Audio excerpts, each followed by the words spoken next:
И добрый вечер, дорогие телезрители. Среда, 19:45. Вы, включив свои телевизионные совершенно разнокалиберные приемники, попадаете в эфир национального телевидения Республики Саха, где идет программа «Народный контроль». Очень универсальный, на самом деле, формат, который позволяет силам общественности, силам жителей нашей республики в той или иной мере принимать участие в улучшении тех качество тех услуг, тех, возможно, товаров, которые предлагаются всему населению.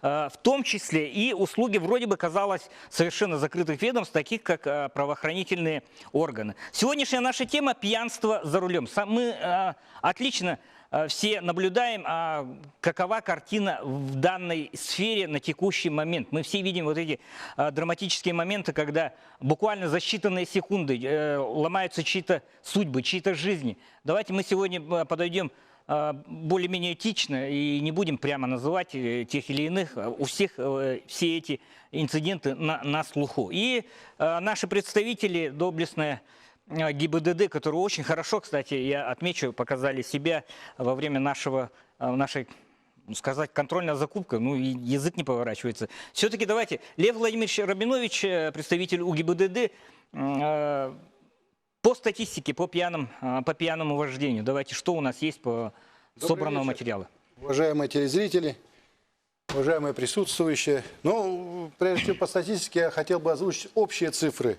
по итогам 9 месяцев по России и по нашей республике. Значит, на территории Российской Федерации произошло 120 тысяч дорожно-транспортных происшествий.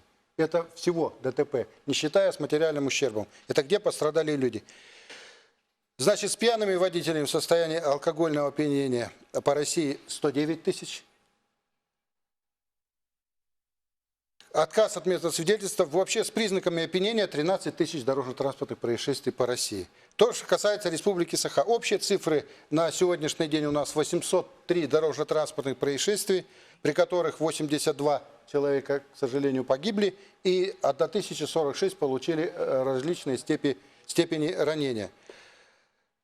ДТП с водителями с признаками опьянения. Ну, тут я могу сказать, что есть дорожно-транспортное происшествие, где определен состояние водителя. Это уже освидетельствовано при оформлении дорожно-транспортного происшествия. Таких случаев у нас в республике 132, 25 человек погибло, 178 получили ранения. 25 человек 25 человек. Могу сказать, что есть два ДТП, в которых от медосвидетельствования было отказано, отказались управления, которые лица управляли транспортным средством от медосвидетельства, они приравниваются к признанию, да. Алкогольное опьянение. И, значит, с признаками опьянения общее количество у нас получилось на сегодняшний день, это погибших 27 человек, если все в совокупности, и 200 человек получили ранения. То, что касается административной практики, у нас по республике на сегодняшний день 147 тысяч административных материалов.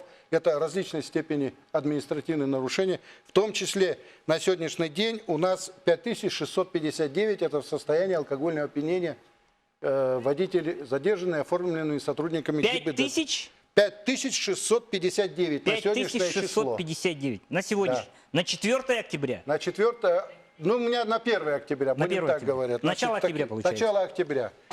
Цифры? Ну, цифры говорят сами о себе. Они ужасают? Да, они, в общем-то, те, как вы уже сказали, те резонансные дорожно-транспортные происшествия, они у всех на слуху, в том числе и в состоянии алкогольного опьянения, значит, в том числе и по детям. Дорожно-транспортные происшествия, я не могу не сказать, это нас беспокоит в связи с ростом ДТП с детьми. Это и те несчастные случаи, когда у нас вот недавно в Верхневилюйске дети утонули. Это, значит, Татинский. Значит, у нас позавчера было ДТП, где тоже ребенок, значит, утонул при опрокидывании автомобиля. Это, конечно, и беспокоит нас, и в целом состояние не только нетрезвых водителей. Это рост у нас по сравнению, ну, все идет в сравнении. В сравнении с предыдущим периодом, с аналогичным периодом прошлого года у нас идет на 14%, к сожалению, рост по нетрезвым водителям. Но рост он определяется определенными факторами. Я не могу сказать, что именно все. Это те ДТП, которые были на контроле, где требовалось медицинское заключение экспертов по итогам ДТП. значит, проводится, назначается следователем экспертиза состояния водителя, в том числе и погибшего, который определенный период времени, поэтому статистика у нас меняется. Она меняется, где снимается нетрезвость, где вина водителя. Это все в соответствии с законодательством. То, что сказать по профилактике, если вы позволите, я два слова скажу. Но помимо административных материалов, если вы все, уважаемые телезрители, присутствующие здесь, смотрите на сайт, смотрите ту информационную профилактическую базу, которую и пропагандистские мероприятия, которые мы проводим в рамках этой профилактики, это и операции профилактические «Нетрезвый водитель», и сплошные проверки по выявлению нарушителей правил дорожного движения, не только нетрезвых водителей. Ну и тоже профилактика, я считаю, что 626 у нас, если мне память не изменяет, это у нас повторность. Повторность у нас введена, однако планировалось нами вроде как, думали, что в связи с введением этой статьи у нас уменьшится. Но, к сожалению, цифры говорят сами о себе. Большая половина вот стоящих по правую руку от меня, они представляют Общественный совет Министерства внутренних дел по Республике Саха-Якутия. Да? И я с некоторой долей, может быть, раскаяния, что ли, хотел бы ввести в курс дела. Ну, представители ГИБДД хоть запоздало, но были в курсе. Как мы можем повлиять на количество пьяных на дорогах? Мы, люди, обычные водители, да? Мы, конечно, первым делом это не пить самому, не садиться за руль. Это первое, да, что мы можем сделать. Спасти свою жизнь, чью-то другую и так далее. Когда мы видим на дороге пьяного водителя, что нам остается делать? У нас только один выход – сообщать дежурную часть. И мы решили проверить, насколько быстро наши представители дорожно-патрульной службы отреагируют на анонимный звонок о пьяном водителе. И давайте мы посмотрим следующий видеосюжет, который мы подготовили в ходе подготовки нашего сегодняшнего выпуска.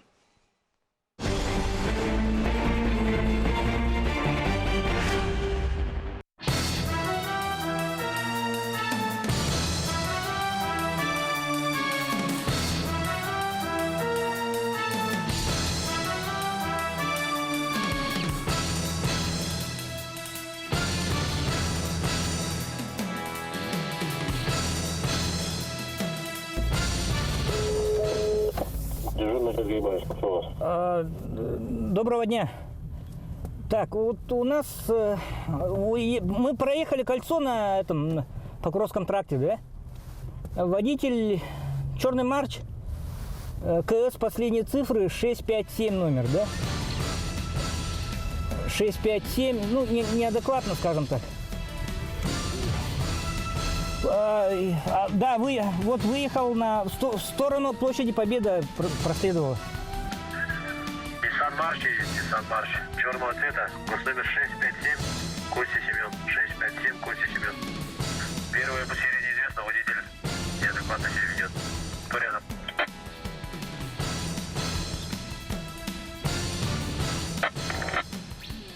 Байкал, 42, соображная. Осторожно, на стрелках.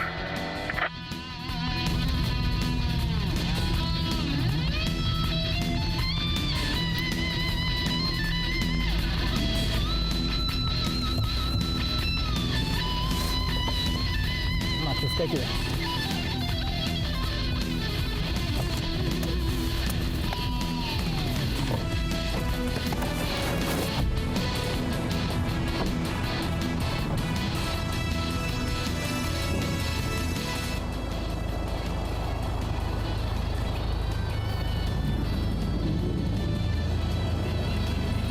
Ну, я позвонил, да. Я просто счел, что у тебя хорошее чувство юмора и так далее. Нам нужно было проверить, как среагирует. Ну, Это что такое-то?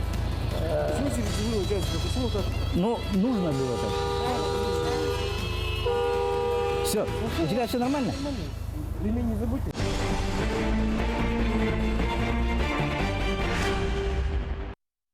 Хорошие, замечательные сотрудники, которые даже проследили, пристегнула Лиза свой ремень. На самом деле, с момента звонка, я каюсь, пришлось, скажем так, без применения средств в свободные руки взять телефон, поскольку звонок записывался тоже, да? Мы записывали и этот момент тоже. Поэтому пришлось взять телефон в руки, а так я готов понести положенные мне, скажем так, административные меры. С момента звонка до остановки водителя Елизаветы Газизовой, нашего очень уважаемого ведущего, моей коллеги, прошло 4 минуты 33 секунды. Это, давайте, положа руку на сердце, это нормальное время? Или может все-таки оно растягиваться там и так далее? Как вы оцениваете вот действия своих сослуживцев? Я считаю, что это нормально. Это нормальное время, С учетом, да, с учетом звонка, с учетом передачи информации. Ведь на каждом перекрестке сотрудника Не поставишь. не поставишь. Это ваша любимая фраза, да? Да, это моя любимая фраза. Это не то, что моя любимая фраза, это факт остается фактом. Поэтому я считаю, что сработали нормально. Значит, по этому факту доложили. Конечно, мы уже с вами говорили на эту тему. Я считаю, что сработано нормально. И та информация, которая идет в дежурную часть, не только ваши звонки, но и других граждан, которые видят грубые нарушения. Я думаю, что Станислав Васильевич на эту тему расскажет, как руководитель батальона дорожно-патрульной службы, где дежурная часть. Вот мы этот вопрос обсуждаем, и это ежесуточно на контроле. Вся информация, которая поступает таким способом, как вы позвонили, помимо этого, способов у нас много, интернеты, личное обращение, письменное, фото, все идет под контролем. И все То есть заявлять можно совершенно различными способами? Различным способом. Не только 127? Конечно, пожалуйста. Посредством интернета Станислав Васильевич, думаю, расскажет. Какие еще есть формы обращения граждан? Есть обращение граждан через интернет, через сайт управления ГАИ. Также к нам люди приходят на автодорожную 11, в отдельный батальон дорожно-патрульной службы, пишут заявления, прикладывают свои фотографии, жалуются, что вот здесь вот стоят на тротуаре постоянно, здесь вот там стоят. И мы реагируем, мы разбираемся, пробиваем транспортное средство по госномерам, вызываем, берем краткое объяснение, полное объяснение, разбираемся во всем этом. Если все подтверждается, значит водитель подвергается к административному правонарушению, к административному наказанию, к мерам административного воздействия. Справедливости ради, вот когда мы готовили материал, мы сказали, что будем проверять одну из функций Государственной инспекции безопасности дорожного движения, но не сказали, какую. То есть тот сотрудник, которого мы взяли к себе на борт, страховки ради, да, последний момент узнал, что мы собираемся произвести звонок на 127. В принципе, нормальная картинка, да, и я думаю, что сотрудники ДПС среагировали более чем адекватно, быстро, оперативно, и я бы хотел, да, второй сюжет дайте, пожалуйста, чтобы назидательнее было. Второй сюжет.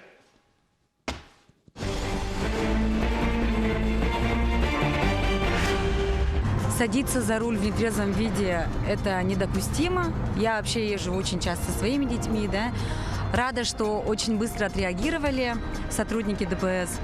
Вообще, конечно же, сесть за руль в нетрезвом виде – это, казалось бы, очень легко, но нанести ущерб своему здоровью и лишить себя жизни – это минимальный ущерб, который ты можешь принести обществу и самому себе. Самое страшное – это отнять жизнь у человека. Вообще, это самое страшное, что может произойти с человеком в жизни. Поэтому будьте сознательными и ни в коем случае за руль в нетрезвом виде. А как ты относишься вот к тем гражданам, которые звонят в дежурную часть по телефону 127? Вообще сдавать единомышленника, автолюбителя в нетрезвом виде правоохранителям, это как думаешь, это нормально или как? Ну, я думаю, человек человеку рознь, да. Если я вижу, что нетрезвый водитель, я тоже, конечно же, обязательно позвоню. Что я, собственно говоря, и делаю. Я думаю, что это и называется правильная гражданская позиция. Человек должен следовать букве закона.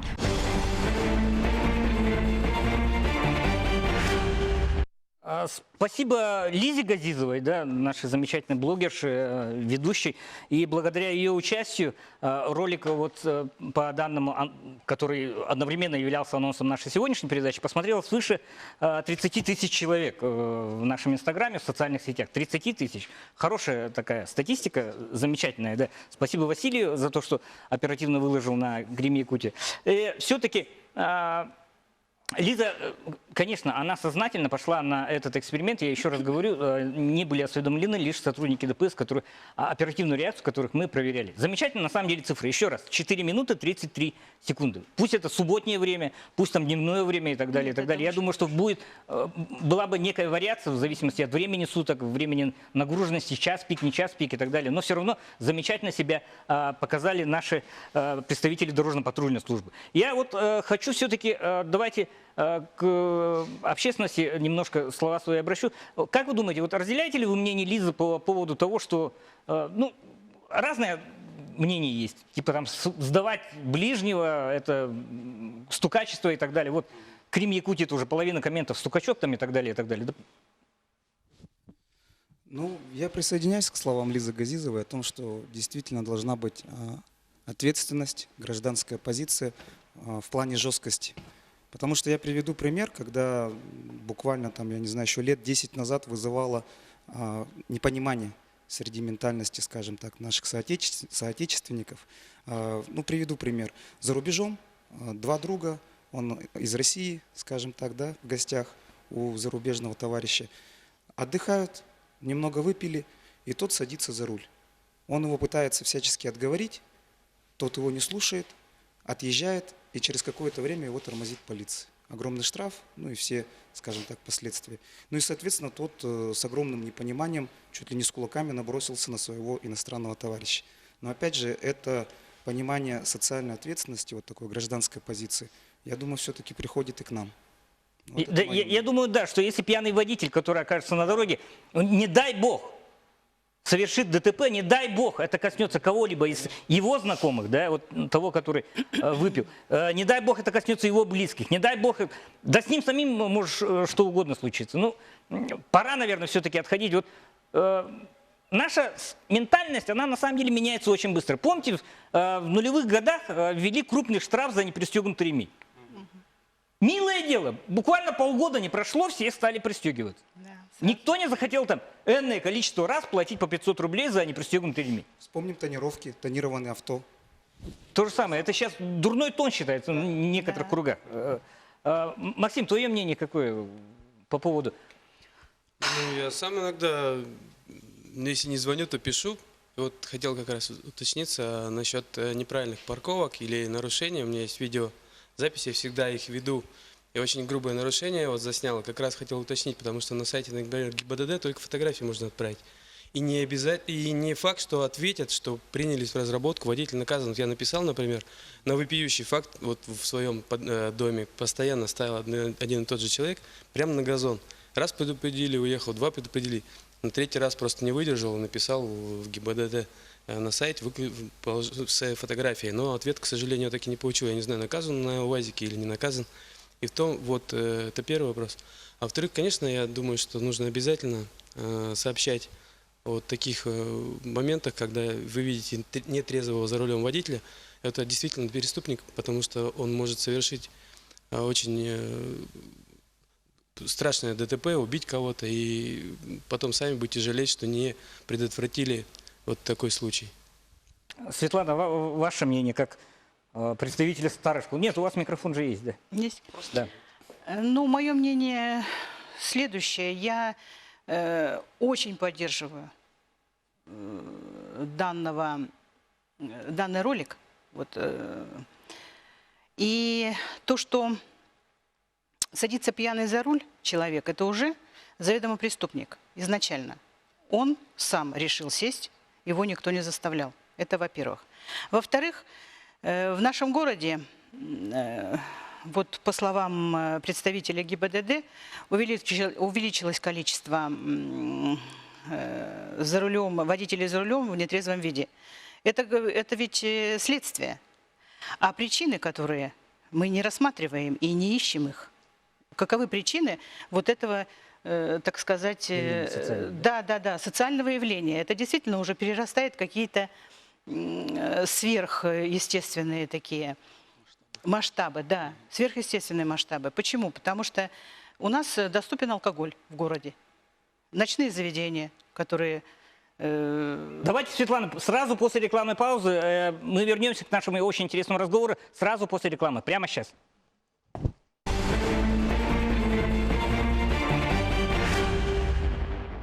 Мы продолжаем программу «Народный контроль». И тема на сегодня как общественность может влиять на количество пьяных на дорогах. И Светлана Лукьянова, представительница «Деловой России», член Общественного совета при МВД по Республике Саха-Якутия, очень хорошая мысль. Каковы причины? Мы смотрим следственное следствие, смотрим все на факты, которые сопутствуют этому явлению. А вот каковы причины? Вот ваше мнение, как человека старой школы, скажем, вот у вас стаж порядка 30 лет вождения, да? Да, да. Да, давайте, вот каковы причины, на ваш взгляд? Вы знаете, это доступность алкоголя, это свобода. Ну, это на руку предпринимателям. Ограничить алкоголь предприниматели сразу же злой. Вы Нас знаете, ограничивают. Нет, их ограничили. Предприниматели ограничили в торговле алкоголем в магазинах шаговой доступности. Но начали процветать лже-кафе, Бутлегеры. бутлегеры. Позвоните, вызовите такси, и вам предложат виноводочные изделия. И привезут буквально через 5 минут. Прям с доставкой до подъезда. С хорошей наценкой. Да, с хорошей наценкой, да.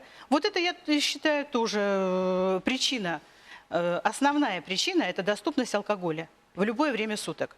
И продают алкоголь независимо от времени его продажи. В 20 часов заканчивается продажа алкоголя. А в круглосуточный магазин обслуживает наших покупателей, которые хотят выпить в течение всех суток и всей ночи. Ну вот с этим вопросом нужно вообще, этот вопрос нужно решать уже конкретно и всем контролирующим органам, которые за эти вещи отвечают. Светлана, вот на самом деле наш ролик затронул еще один аспект. Вроде бы незримо, да, но если было бы это правдой, та автоледи, которая была за рулем машины, на которую мы подали ориентировку, пополнила бы печальную статистику. Свыше 300 женщин за рулем в пьяном виде. Это за текущий год. То есть, если вот говорят 6 с чем-то, да, тысяч, 6 с чем-то тысяч, мужчин, конечно, в разы больше, но все-таки вот эта вот статистика, она настораживает. Все-таки женщины у нас как-то, мы же всегда говорим, они более дисциплинированы, они лучше вводят и так далее, и так далее. Ну, получается, что они и худшие стороны, скажем так, Вы разделяют. знаете, женщина, она должна служить примером для детей, для внуков, для мужей, для друзей. Но если на сегодня женщина себе позволяет такое нарушение, да, это явно, она уже женский облик теряет, если она садится за руль в нетрезвом виде. Действительно. И не секрет, вот сколько было ДТП с детьми. В Кангаласах у нас, по-моему, ребенок погиб из-за того, что мама его была за рулем в нетрезвом виде. Женщина, она мать прежде всего. И хранительница очага, а не какой-то там, знаете, конкретный нарушитель вот в данной ситуации. Я считаю, что женщина должна иметь очень высокую ответственность вот за те явления, которые она себе может позволить. И вот эта свобода современной женщины, какая-то, знаете, нереальная. Я свободна, я независима. Вот результат, мне кажется, вот этих всех явлений. Мои коллеги знают меня как очень большого сексиста, на самом деле, да, я бы ограничил, на самом деле, будь моя воля. Это, конечно, не вправе, потому что у них есть свои конституционные права, но я бы ограничил. Дмитрий, маленькая ремарочка. Мне кажется, что большинство женщин, садясь за руль в нетрезвом виде, думают, ну, я поулыбаюсь немножко, и да отпустят меня. Нет, попробуйте улыбнуться. Не поулыбайся. Сейчас уже не прокатит, я согласен. Но, по-моему, раньше, когда их было очень мало, и на какие-то нарушения все-таки глаза закрывались. Сейчас, да, не надейтесь, это не прокатывает. И кроме того, стереотип такой, что если женщина там выпьет бокал шампанского, там, немножко вина пригубит и так далее. Ага, сейчас.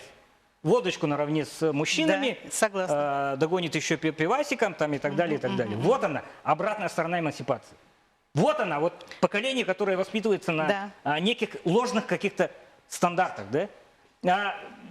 Товарищи представители ГИБДД, а сколько вообще обращений такого плана, вот, и по 127, и на сайт, и так далее? Вот, статистика есть какая-либо? Сколько народу, скажем, докладывает, проявляет акт гражданского самосознания? Да, Дима, у нас есть такая статистика на сегодняшний день, будем говорить о сегодняшнем дне. У нас в дежурную часть отдельного батальона ДПС зарегистрировано 1538 сообщений, по которым мы сразу же немедленно, незамедлительно реагируем, из которых у нас подтвердилось, вот из этих всех сообщений граждан, у нас подтвердилось 319 сообщений. Это водители, которые находились в состоянии алкогольного опьянения. 319.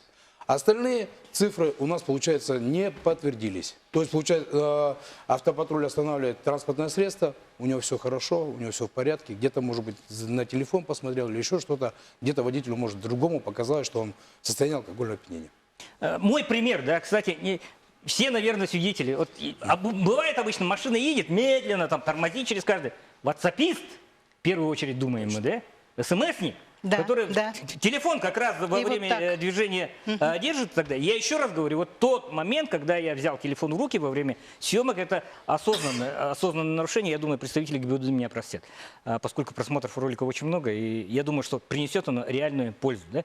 А как ваши коллеги, вот вы сделаете тоже, не Лев Владимирович, Станислав, вы сделаете оценку работы ваших коллег, которые... Я буквально ехал, да, и следом меня догнали. Буквально получается. Вот 4 минуты – это нормальное время? Это... Из вашей личной практики? Из моей личной практики это хорошее время. Результат очень хороший. Потому что бывает такое, что у нас выходит, допустим, 7 автопатрулей на 12-часовой рабочий день. Там пьяного задержали, тут пьяного задержали, тут где-то разбираются, где-то с кем-то. Понятно, житель звонит, ведет машину. Все, ориентировка пошла. Но понятно, там за мелкое нарушение где-то наказывают водителя, грубо говоря, оставляют его со своей машиной, говорят, подождите, мы сейчас приедем, ну, как говорится, документы на борту и полетели. Все, едут, может быть, даже и больше минут пройдет, потому что все зависит от места расположения автопатруля и от того места расположения, где находится сам водитель, который позвонил в дежурную часть. Вот это тоже играет большая роль. Если он позвонит, там, допустим, в Мархе где-то, я там еду в сторону Жатая, соответственно, время увеличивается. Пока патруль нагонит, пока это, ну...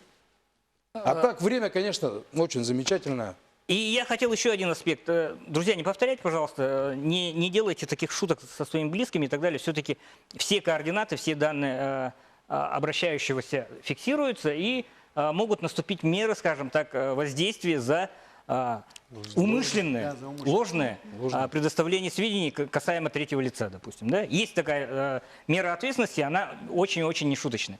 И каковы аспекты реакции? Вот что предлагает ГИБДД изменить, может быть, в административном ли кодексе, либо, может быть, даже в уголовном аспекте, чтобы работа вот этих структур, работа этой службы, она была бы куда эффективнее, как следствие мы получили конечный эффект. Меньше пьяных на дорогах. Ну, законодательство у нас каждый год совершенствуется в области безопасности дорожного движения. Вот на днях тоже внесен законопроект, где будет по фотографиям, присланным гражданами и видеосъемкам, будут составляться постановления наравне как с фото-видеофиксацией в автоматическом режиме. То есть будут составляться постановления, направляться в адрес владельца. Вот это сейчас на То есть не только вот эти треноги будут, как вещдоки, приниматься? Могут сами снять нарушение, направлять на сайт ГИБДД, и это будет расцениваться как фото-видеофиксация. А что общественность думает? Что нужно улучшить и для того, чтобы вот эта вот очень важная служба, которая отвечает за безопасность на наших дорогах, она работала на большей эффективности, с большей пользой? Я считаю, что каждый из нас хочет жить в безопасном городе. Абсолютно. И ездить по безопасным дорогам. Я полностью поддерживаю ужесточение законодательства. Почему? Потому что мы каждый должны быть законопослушными. Это однозначно. А мне кажется, самосознание приходит только через рубль. В любом случае. Если будут штрафы соответствующие, значит, плати или перестань нарушать. Я только за ужесточение, однозначно. Сейчас вот ввели в ГИБДД, могут останавливать не на постах. Вот новое новшество, по-моему, с августа месяца, да, было введено. И вы знаете, я за это. Пусть меня 100 раз остановят. Спросят мои документы, посмотрят на мой внешний вид, соответствую ли я состоянию нормальному. И вы знаете, я только за это. И еще что хочу я сказать. Нужно увеличить количество патрульных машин в городе Якутске. Я вот по моему наблюдению, их недостаточно. Может быть, я не знаю вот сути всей этой, но считаю, что нужно увеличить количество автопарка. Максим, твое мнение? Я немножко не соглашусь со своим коллегой. Да можно спорить, да. Потому что я считаю, что ужесточать это тоже хорошая как бы плетка, но для начала нужно привести в соответствие дорожное покрытие, разметки. Я к чему клоню, что очень часто сейчас автомобилисты стоят не в один ряд, а в два, хотя там всего лишь, допустим, налево, направо и прямо. И здесь это делают уже, ну, от безысходности, наверное, потому что я вот поворачиваю по Яркого Курашова налево всегда, и я не могу повернуть, потому что стоят все прямо, а потом начинают вклинивать. С одной стороны это нарушение, с другой стороны это, ну, уж очень у нас сложное сейчас движение, и очень отвлекает ямы. Дорогу сделали, перекопали. То есть ты хочешь сказать, будет меньше ямок, будет меньше пьяных? Конечно. Я не про пьяных сейчас, я про нарушения. Про нарушения, ГИБДД, потому что если сейчас примут закон, что можно на видеофиксацию отправлять, ГИБДД будут приниматься меры, то граждане могут просто десятками тысяч скидывать вот такие нарушения, мелкие, скажем, да, и где-то что-то, может быть, упустится важное что-то. И поэтому вот... К сожалению, в нашем городе, не нарушая совершенно, даже парковаться во дворе, я хоть и говорил о том, что был такой случай, когда пришлось как-то попытаться с соседом, это может быть даже не сосед, а кто-то приезжал там на обед, водитель, бороться, но мы все вынуждены как-то что-то нарушать. И вот хотелось бы, чтобы работа велась в направлении того, чтобы меньше было повода водителю нарушить. Я сейчас не про алкогольное опьянение, конечно, надо не пить, это понятно, а именно вот разметки в городе, да, какие-то тротуары, парковочные места во дворах. Вот с этим тоже надо обязательно вести работу и обязательно стараться улучшить вот наше положение в городе. Посмотреть, какие светофоры, допустим, вот на Курашова по Яркого опять на правой стороне есть съезд, повесили знак, а стрелочки до сих пор нет уже несколько лет. Я все пытаюсь как-то донести. Да, тут аспект вот такой. Очень много у нас на самом деле таких моментов, поэтому хотелось бы тоже, чтобы уполномоченные на то государственные структуры обращали обязательно на это внимание, прежде чем вот так повально ужесточать. Ужесточать, да. Да. Очень много говорили о конфискации транспортного средства, если при повторном попадании в состояние алкогольного опьянения. Очень много говорят. И все говорят, что это панацея. То есть будут автомобили изымать, совершенно перестанут пить. Так ли это? Вот ваше мнение. Ну, мое личное мнение, это очень сложно будет и в техническом плане, и в законодательном. Имущество есть имущество. Какое сейчас максимальное наказание за повторную езду в пьяном виде? Согласно статье 264 Уголовного кодекса, люди, привлекаемые по этой статье, максимально у нас идет решение суда. Решение суда 200 тысяч штрафу, либо 200 часов работы. И плюс к этому идет 2 года лишения специального права. Лишение свободы еще. Еще лишение свободы предусмотрено тоже. Лишение свободы. Да, есть в практике. Сроком до? До 2 лет.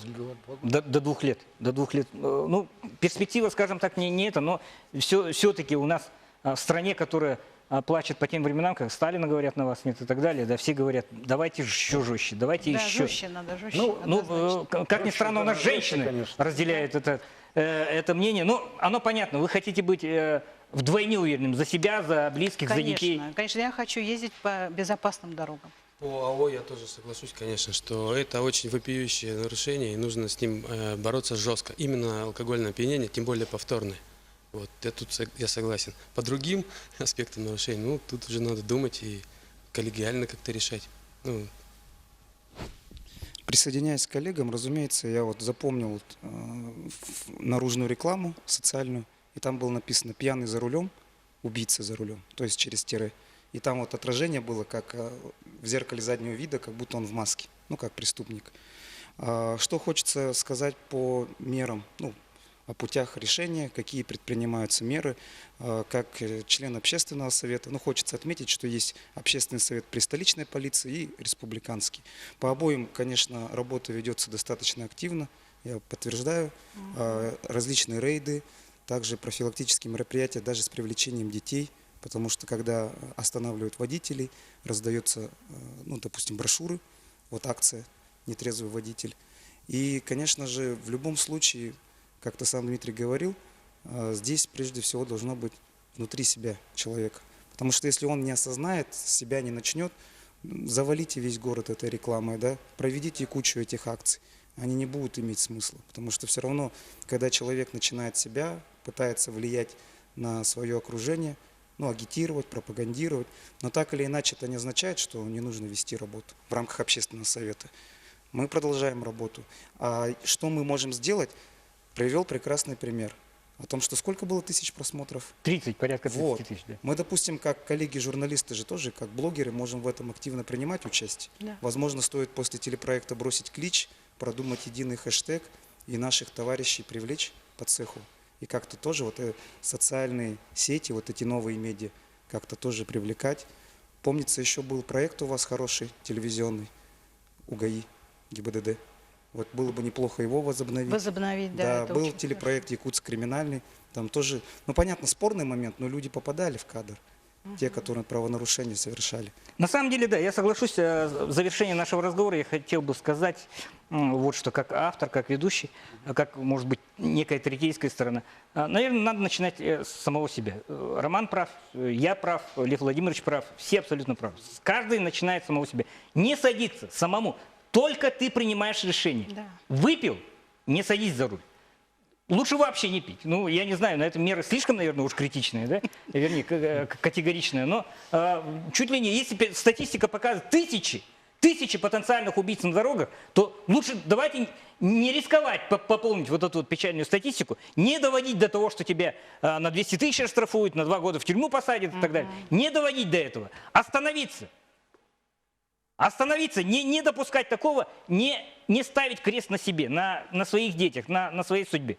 Давайте вот все дружно осознаем вот это, я не знаю, я призываю просто, может, глаз вопиющего в пустыне, но, может быть, 1-2 человека, если услышат, то, наверное, наша задача выполнена. Да, наша задача. Увидимся ровно через неделю в программе «Народный контроль».